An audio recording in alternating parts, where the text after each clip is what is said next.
방안을 서성이던 키요미 씨가 갑자기 전화기를 집어들었습니다. お父さん？はい。あ、キヨです。え？キヨ。キヨ？キヨだよ、お父さん。はい。お父さん。はい。連絡全然できなくてごめんね。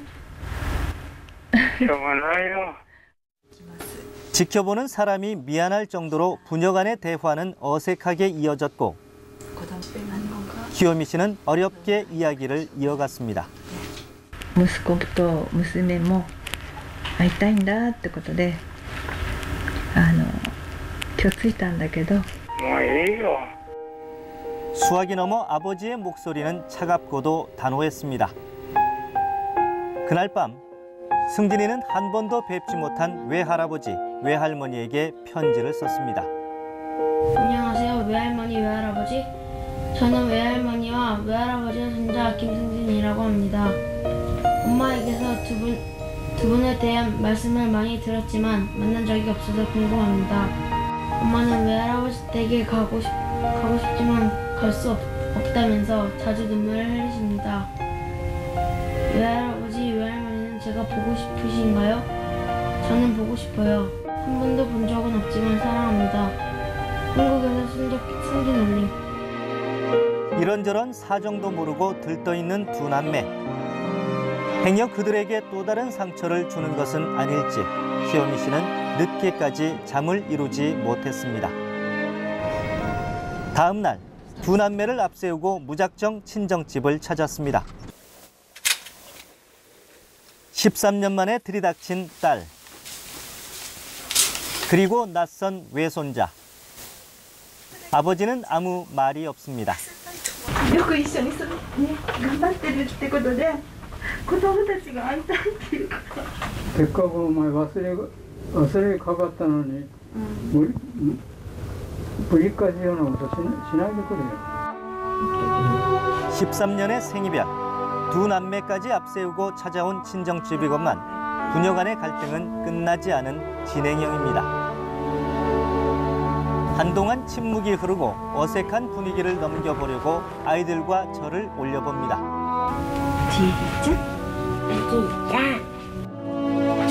어린 손녀의 재롱에 그제야 어색한 웃음을 보이는 할아버지. 핏줄에 대한 정은 마찬가지인가 봅니다. 키요미 씨는 한국에서 가져온 선물들을 꺼냈습니다. 그리고 가장 궁금했던 아버지의 건강 상태도 여쭤봅니다. お父さん、健康は体が痛いところある？今は薬飲んで。薬飲んで。 취재진은 키요미 씨의 주장처럼 강제 개종을 위해 딸을 납치 감금한 것이 사실일까 궁금했습니다. 牧師さんがおられましてね、その方が仲介に入りましてね、統一教会の脱退措置を言おうと思って懸命にね働いてくれたんです。 다 큰 자식을 그것도 강제로 감금하는 것이 잘못이라고 생각하지 않냐고 묻자 곧바로 얼굴이 굳어집니다. お宅さんも統一教会ですか？私は違います。私は違います。 개종 작업을 도와준 목사에게 사례금을 주었는지도 물었습니다. 随分かかりましたよ。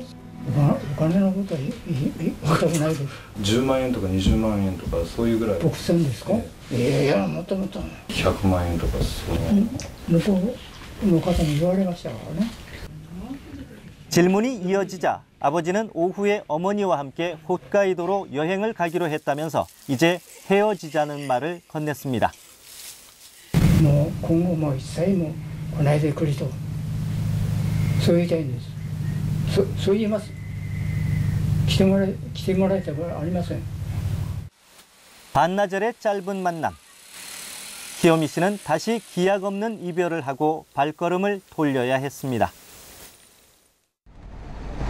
키요미 씨를 보낸 뒤 취재진은 개종 유도 행위에 관여한다는 한 기독교 목사와 어렵게 연락이 닿았습니다.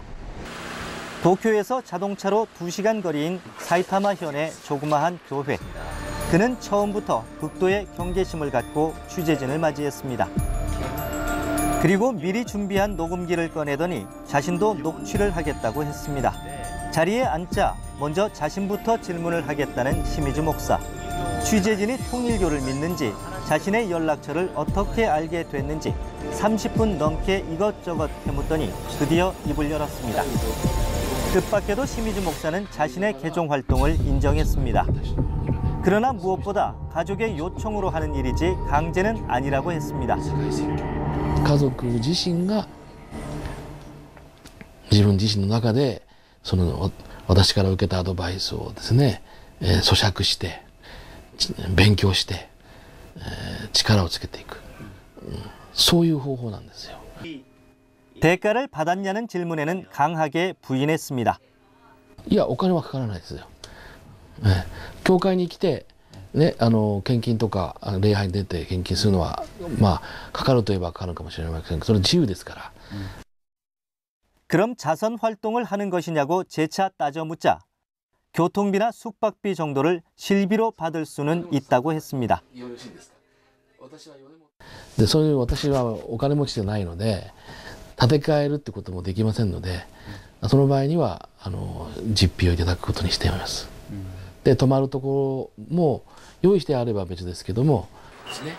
그리고 한 장의 전단지를 보여주며 통일교의 국제 결혼 방식을 비난하기 시작했습니다. 그렇죠. 日本人のお嫁さんと結婚できますから統一教会に入ってくださいっていうような広告がたくさん地方ではですね貼られて、 시간이 흐르면서 반일 감정을 거론하기도 했습니다. 日帝時代のね日本の罪を背負って償う立場なんだから何をされても文句を言うなと。 3시간 넘는 긴 인터뷰가 끝나고 취재진은 시미즈 목사가 강제 개종에 참여했다고 주장하는 한 여성의 사진을 꺼내 보였습니다. 감금된 채 개종을 강요당한 뒤 극심한 아토피 질환을 호소하고 있다는 여성의 사진입니다. それはちょっといいですか？これ放送はしないでほしいんですよ。 현재 이 사건은 일본 법원에서 소송이 진행 중입니다. 통일교에 대한 일본인들의 반감은 일본이 금지하는 영감상법을 통일교가 이용한다는 비난 때문이기도 합니다. 영감상법이란 영적 체험을 상술로 이용하는 것으로 예컨대 부적이나 평범한 물품을 영적 감동을 준다면서 터무니없는 가격에 판매하는 행위입니다. 전 통일교도 중에는 이런 영감상법의 피해를 주장하며 소송을 제기하는 사례가 잇따르고 있다는 겁니다. 현재 일본에는 영감상법에 반대하는 변호사 300명 정도가 조직적으로 활동하고 있을 정도입니다. 民事も刑事もたくさんの判決がありますけど、それを送ろうとしてたんです。霊感商法は違法、明らかに違法な商法だと思います。 취재 막바지, 우리는 지난날 딸을 강제 개종하려 한 것에 대해 후회하고 있다는 가족을 만날 수 있었습니다. 3度ぐらいありまして、最初は24の時、31の時と結婚してから、35歳の時でした。 아버지는 왜 딸의 의사를 무시한 채 강제 납치와 감금 행위를 3차례나 계속했던 것일까? 統一教会というのはあまり良くない教会だから注意してかからなくちゃダメだよと。 첫 번째 납치 감금은 실패했지만 딸을 나쁜 종교로부터 구해내야겠다는 아버지의 신념은 더욱 강해졌다고 합니다. 사립탐정까지 고용해 도망친 딸을 다시 찾아냈습니다. 小学校に張り込んで、それで出てくるところを拉致して、そして、ワゴン車で。 그 과정에서 많은 돈이 들었지만 딸의 장래를 걱정한다는 생각에 아깝지 않았다고 했습니다. マンションの敷金とかね、そういうのは全部私たちが出したんです。音も聞こえないし、ちゃんと鍵がかかっている部屋があるから。 이 과정에서 아버지에게 납치 감금에 대한 방법과 법망을 피해갈 수 있는 정보를 제공한 결정적인 배후 인물이 있었다고 했습니다. 그들은 납치 감금이 아니라 보호 설득이란 말로 필요성을 각인시켰습니다. 그렇게 한 여성에 대한 강제 개종 작업은 10년 넘게 진행됐고 갈수록 점점 더 많은 돈이 들었습니다.